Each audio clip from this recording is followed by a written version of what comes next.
지난 본문이었던 4장까지가 이제 로마서 본론의 첫 번째 단락 1부에 해당하는 이야기였죠. 그 1부 제목이 어떻게 누가 하나님의 언약 백성이 될 수 있는가. 그래서 사도 바울은 계속해서 오직 믿음으로 은혜로 가능하다라는 것에 대해서 얘기를 했어요.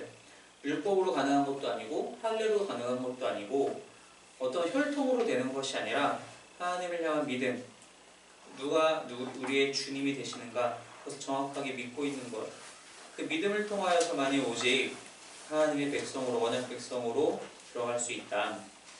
그 얘기를 하면서 이제 아브라함의 이야기도 같이 끌어오면서 지난 4장을 마무리하였습니다. 그리고 나서 이제 5장으로 넘어오면서 본론의 두 번째 단락인 2부, 제가 이 제목을 써놨다시피 언약 백성의 삶의 원리, 언약 백성이 되었으면 이제 어떻게 살아가게 되는가에 대한 이야기를 5장에서 8장까지 걸쳐서 이제 사도 바울이 하게 됩니다.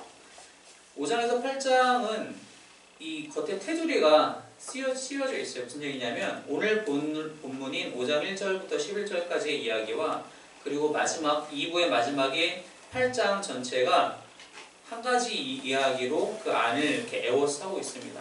이 두 양쪽의 시작과 끝에서는, 2부의 시작과 끝에서는 하나님께서 우리에게 베푸신 은혜들, 특별히 성령으로 말미암아 우리가 살아갈 수 있다라는 것, 성령 하나님의 도우심으로 말미암아 우리가 살아갈 수 있다라는 것에 대해서 이야기를 하면서 그 안쪽에서는 우리가 어떻게 하나님의 언약 백성대로 살지 못하는가, 살지 못할 때 나타나는, 우리들에게 나타나는 문제점들 혹은 우리가 어떻게 얼마나 어려워하는지에 대해서 그 이야기들을 이제 이 안쪽에서 이제 다루고 있다는 것이죠.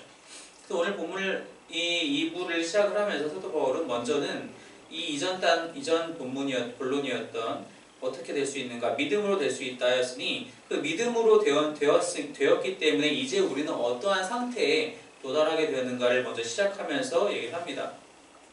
사도 바울이 오늘 본문 1절에 보시면은 그러므로 우리는 믿음으로 의롭다 하심을 받았으므로, 이제 4장까지 해서 왜 우리가 믿음으로만 의롭다함을 받게 되는지에 대해서 얘기를 했고, 그렇게 믿음으로 의롭다 하심을 받았으니 우리는 이제 어떠한 상태인 것이냐. 1절 후반부에 우리 주 예수 그리스도로 말미암아 하나님과 더불어 평화를 누리고 있습니다.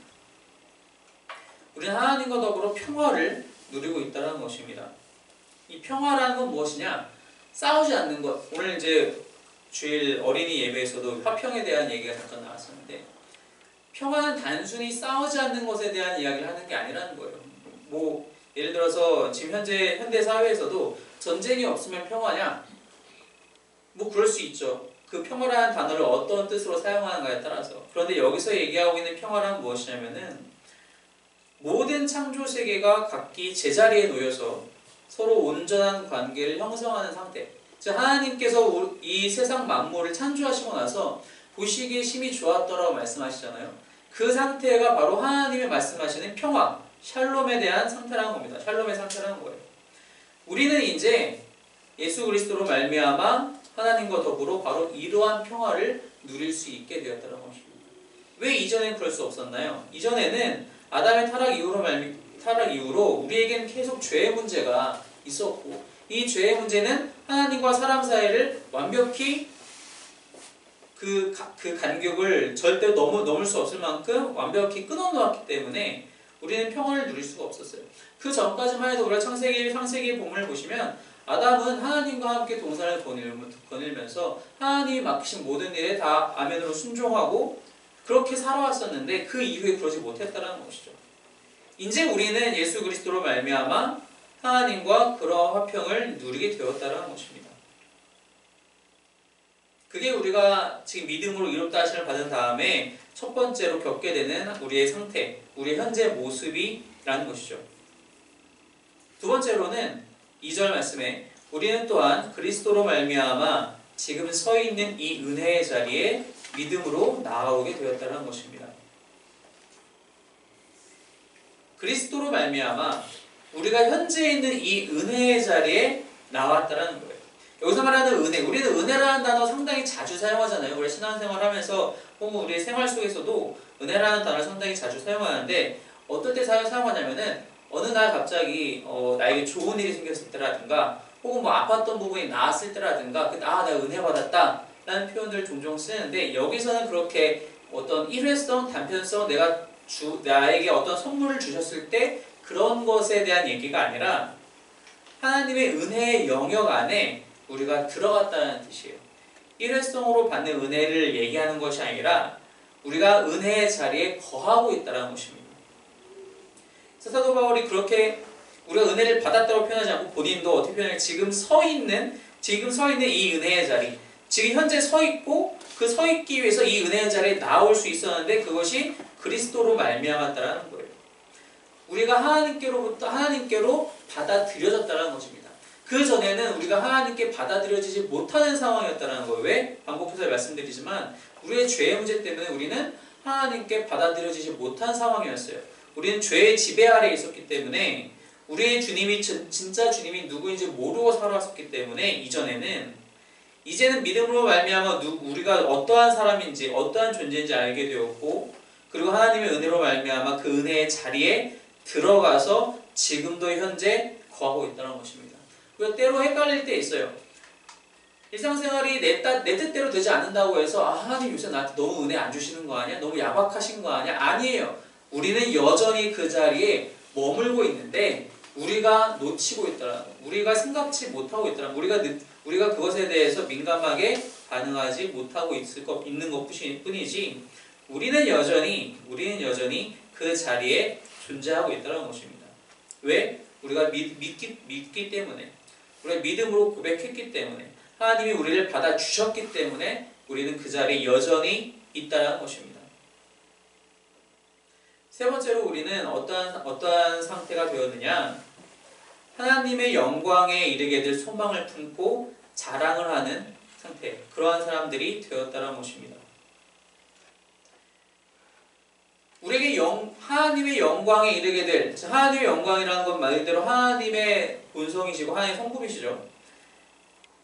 마지막 날에 우리가 모두 다 하나님과 함께 예배하고 하나님과 늘 함께 거하게 되는 그 마지막 날을 기대하면서 그 소망을 우리 마음속에 품고 그 소망으로 인해서 자랑을 한다는 것은 기뻐한다는 뜻이거든요.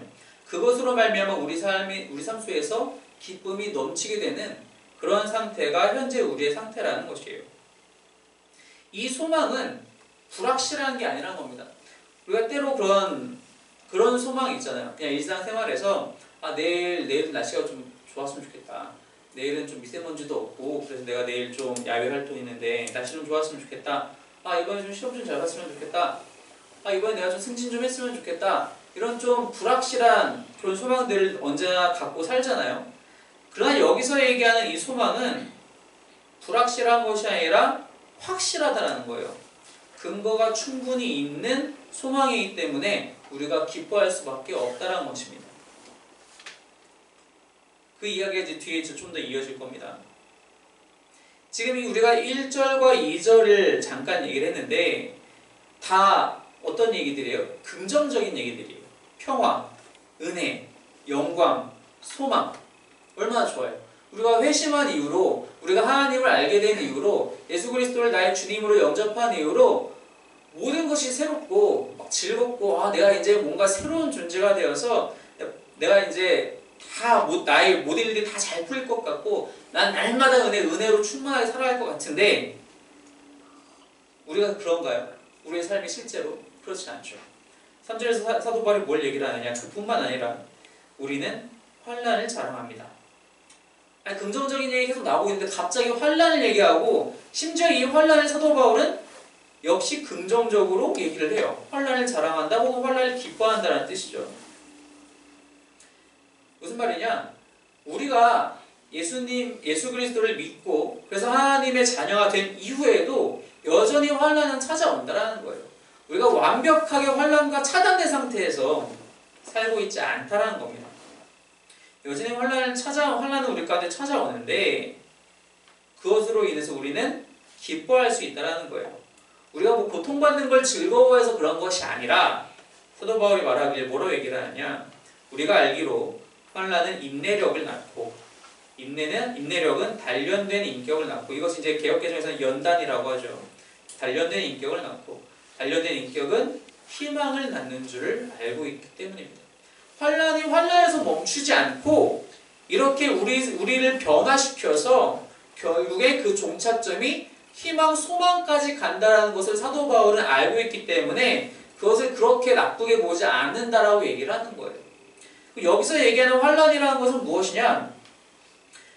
늘 말씀드리지만 성경에서 얘기하고 있는 환란 혹은 시련이라는 것, 우리가 믿음으로 말미암아 받게 되는 그런 환란과 시련은 나의 잘못으로 말미암아 얻게 되는 고난들이랑은 구별을 해야 돼요. 제가 항상 말씀드리지만 공부 안 하면 빵점 맞는 거예요. 그건 내 탓이죠. 그건 여기서 말하는 환란이 아니에요. 내가 일을 열심히 못하면 승진 못하는 거예요. 오히려 회사에서 쫓겨나는 거죠. 당연한 겁니다. 그건 여기서 말하는 환란과 시련이 아니라는 거예요. 여기서 말하는 환란과 시련은 우리가 예수 그리스도를 믿고 예수님을 나의 주님으로 모시고 살아가는 동안 그것을 방해하는 세력들과 부딪힐 때 나타나는 모든 갈등들의 모습이라는 거예요. 그럼 우리는 이렇게 얘기를 하면은 단편적으로 우리 머릿속에 딱 떠오르는 게 신앙의 자유를 제한받는 것.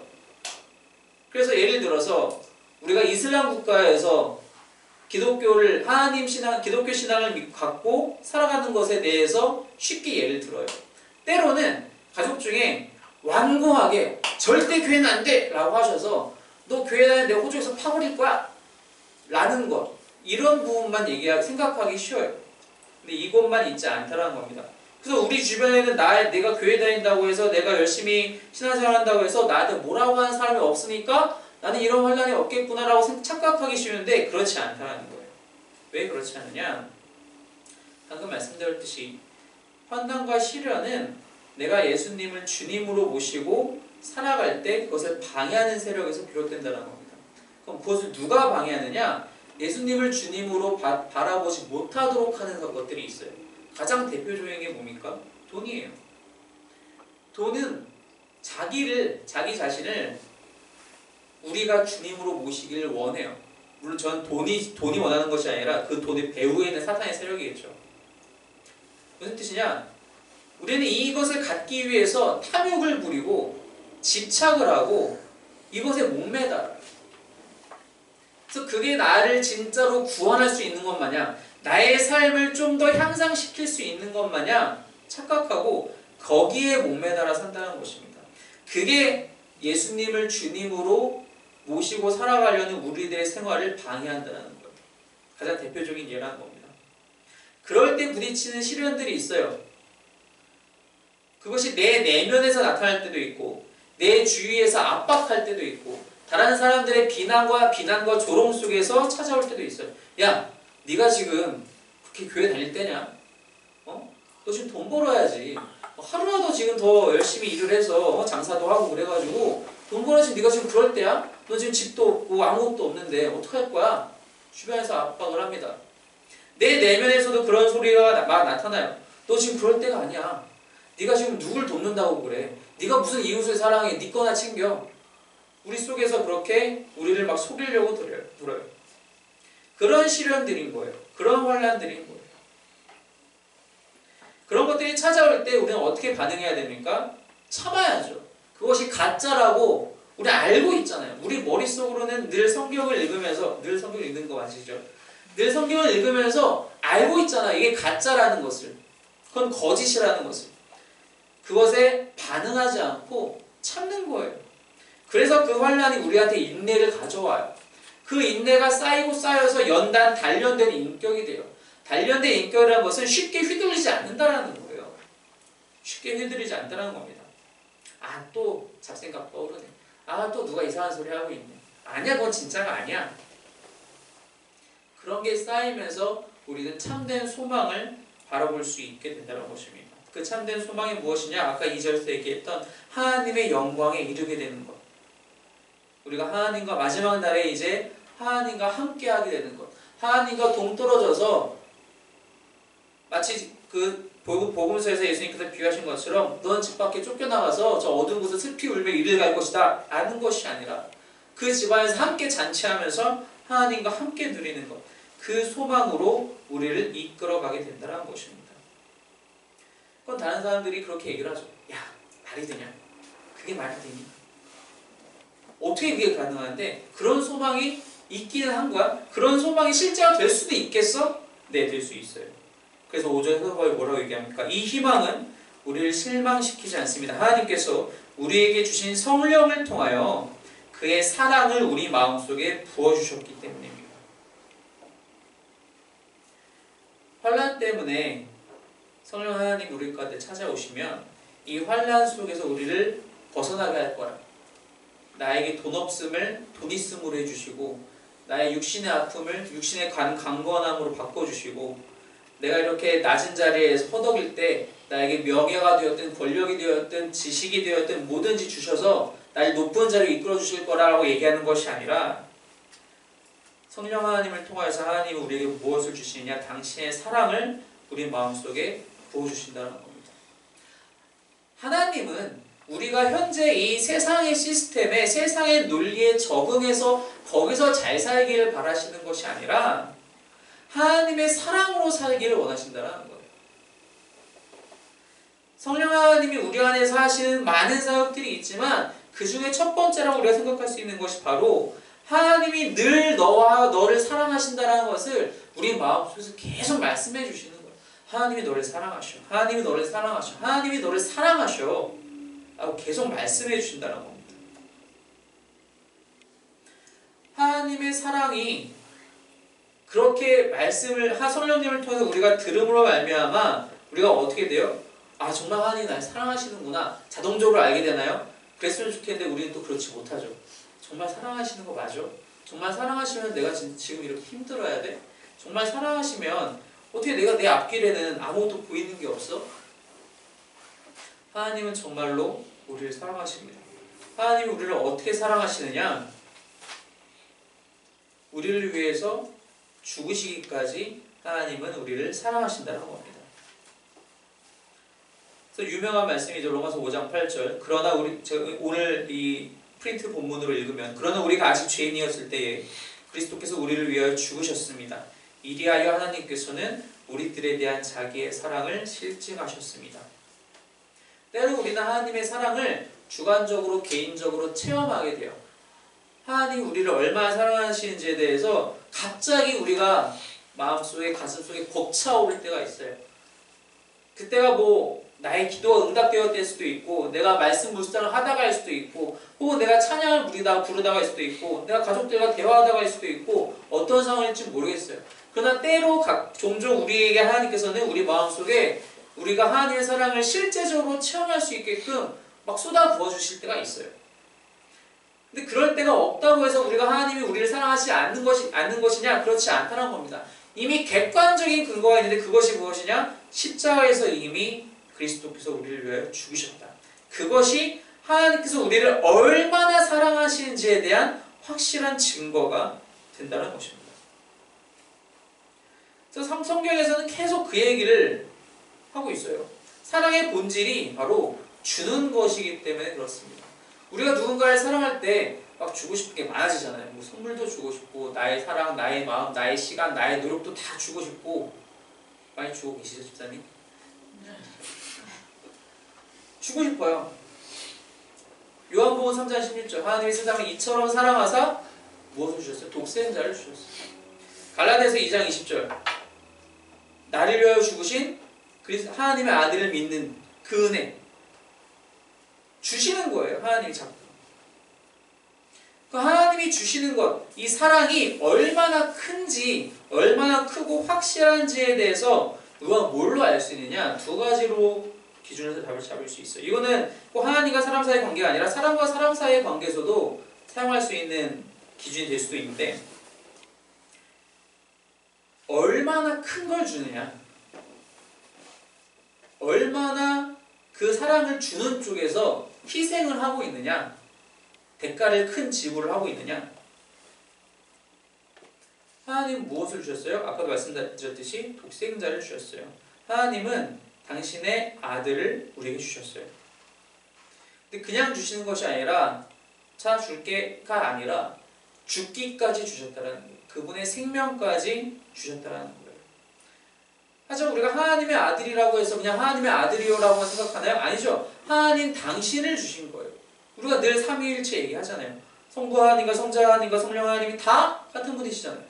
아들을 주셨다는 얘기는 당신 자신을 주셨다는 것과 똑같다는 거예요. 자신을 죽기까지 주시면서 대가를 치르셨다는 거예요. 더 큰 걸 줄 수 있나? 없어요. 두 번째 기준은 무엇이냐? 그것을 받는 사람 쪽이 그 받기에 합당한 존재냐? 만약 큰 선물을 어떤 사람이 준비했는데 그걸 받을 사람이 그거 받기 너무 당연한 거야. 뭐 예를 들어서 요즘 그 기생충이라는 영화가 엄청 여기저기서 전 세계에서 막 상을 받고 있잖아요. 저 아직 못 봤는데 본 사람들은 뭐 다 괜찮다고 하더라고요. 받을 만한 이유가 있겠죠. 감독이 너무 잘 만들었고, 뭐 연기자들이 잘 연기를 했고, 시나리오가 탄탄하고, 뭐 사회 시대성이 잘 맞고, 받을 만한 이유가 있으니까 그런 상을 받겠죠. 근데 하나님이 우리에게 당신 스스로를 주실 때에는 그때 우리는 어떤 존재들이었냐? 6절, 우리가 아직 약할 때에, 6절 중반에 경건하지 않은 사람일 때, 8절, 우리가 아직 죄인이었을 때, 10절, 우리가 하나님의 원수일 때 주셨다는 겁니다. 우리가 받기 충분한 존재가 아닌데, 아니 받아서도 안 되고 범접할 수도 없고 오히려 쫓겨나야 하는 존재인데 하나님께서는 당신의 아들 즉 당신 스스로를 우리가 죄인일 때, 우리가 하나님의 원수일 때 주셨다는 거예요. 그러니 그 사랑이 클 수밖에 없죠. 그것이 비할 데가 없는 것이죠. 이러한 놀라운 사랑이 십자가에서 증거되었다는 것입니다.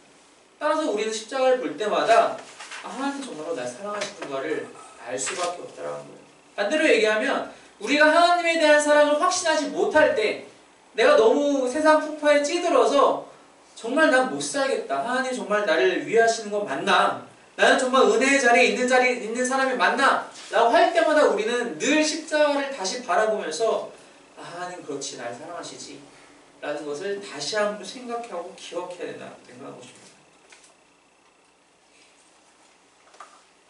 바로 그렇게 하나님께서 우리를 사랑하시기 때문에 그 사랑이 확실하기 때문에 우리가 갖고 있는 그 소망은 절대로 사라질 수 없다는 거예요. 그냥 불확실성에 기대하는 그런 얄팍한 소망이 아니라 근거가 확실한 분명히 이루어질 수밖에 없는 그런 소망이라는 것입니다.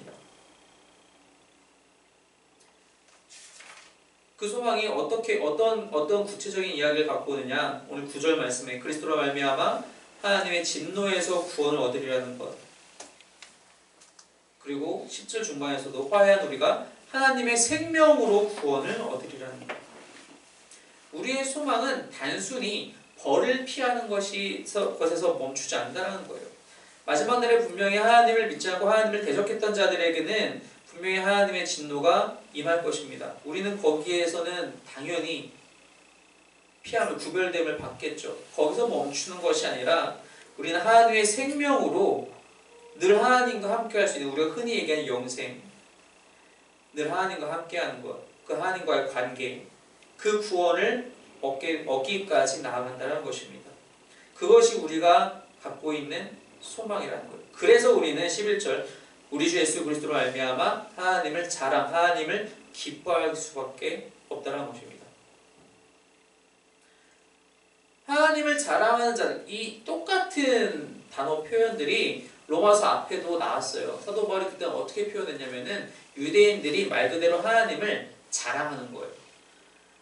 마치 우리가 야, 내 인맥에 정말 멋진 사람들 많아 이렇게 자랑하는 것처럼, 그런 자랑들은 어디에 기초합니까? 나의 인맥이, 내 주변의 사람들이 이렇게 든든한 거는 나도 그만큼 잘나서야 라는 거잖아요. 그러니까 자기를 그렇게 드러내려고 그렇게 자랑하잖아요. 여기서 사도 바울은 똑같은 단어를 사용을 하는데 그 단어를 사용할 때 이 앞단락의 문맥을 통해서 우리가 이해할 수 있는 바는 내가 잘났으니까 이만큼 내 주변에도 잘난 사람이 있는 거야가 아니라 내가 이렇게 못났는데도 하나님이 이렇게 사랑을 부어주시니 나 기쁠 수밖에 없어. 하나님 때문에 기뻐할 수밖에 없어. 우리가 힘들 때 많이 있죠. 우리가 사랑을 느끼지 못할 때도 있습니다. 내가 정말 은혜를 받고 있는가? 하나님은 나한테 분명히 은혜 주신다 하셨는데 정말 그것이 사실인가? 우리는 늘 십자가로 다시 돌아가서 하나님이 나를 얼마나 사랑하시는지, 우리 모두를 얼마나 사랑하시는지를 날마다 기억해야 한다는 것입니다. 이 세상은 아까도 말씀드렸듯이 우리가 예수님의 주되심을 믿지 못하게 하려고, 그렇게 살아가지 못하게 하려고 날마다 방해하는 연속이에요. 그래서 우리를 그 하나님의 사랑을 보지 못하게 우리의 시야를 가려버리고, 너에게 진짜로 필요한 건 돈이고 명예고 권력이고 세상의 질서에 순응해서 이대로 살아가는 거야 라고 우리를 현혹할 때가 너무 많다는 거예요. 그때마다 우리는 아니야, 그건 가짜야, 그건 다 가짜고 우리는 예수님을 주님으로 모시고 하나님의 뜻대로 살아가야 돼 라고 선포해야 되고, 그것에 반문하는 자들에게 십자가를 봐, 하나님이 우리를 이만큼 사랑하시잖아, 우리는 증거 없이 떠드는 것이 아니라 확실한 근거를 가지고 선언하는 거야 라고 말할 수 있어야 된다는 것입니다. 성령 하나님께서 바로 이 일을 위해서 우리를 날마다 도우실 거라는 거예요. 이 뒤로 사도 바울은 우리가 얼마나 스스로의 힘으로 살아가기 힘든지에 대해서 얘기를 할 거예요. 심지어 7장까지 가서는 사도 바울이 스스로 얘기하길, 이 사망의 몸에서 나를 건져낼 자가 누군가. 이게 무슨 뜻이냐면은 당시에 그런 형벌 중에 하나가 어떤 사람을 형벌을 주기 위해서 그 사람을 시체와 둘둘 말아놓는 거예요. 미치는 거죠. 그러면 살아있는 사람은 정말 미치겠죠. 그 정도까지 사도 바울은 죄인이었을 때의 모습, 그리고 성령 하나님을 의지하지 않고 스스로의 힘으로 아둥바둥 살아가려는 어리석은 자들의 모습을 그렇게 묘사까지 해요. 성령 하나님께서는 날마다 우리에게 하나님이 우리를 얼마나 사랑하시는지 계속 말씀하세요. 동일하게 예수님께서 보고서 뭐라 말씀하시나요? 보혜사 성령을 너에게 보낼 것인데 그가 와서 할 일이 내가 너희들에게 가르쳤던 것을 기억하게 하는 거예요. 하나님의 말씀을 기억하게 하는 거예요. 근데 하나님의 말씀은 계속 우리에게 말씀하시기를 내가 너를 사랑한다, 그 말씀을 계속 하고 계시잖아요.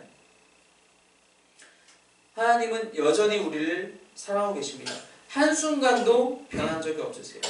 우리는 때때로 하나님을 사랑하고, 때때로 나를 사랑하고, 때때로 내가 더 중요하고, 때때로 말씀보다는 내 방식이 더 중요한 때가 많다는 거죠.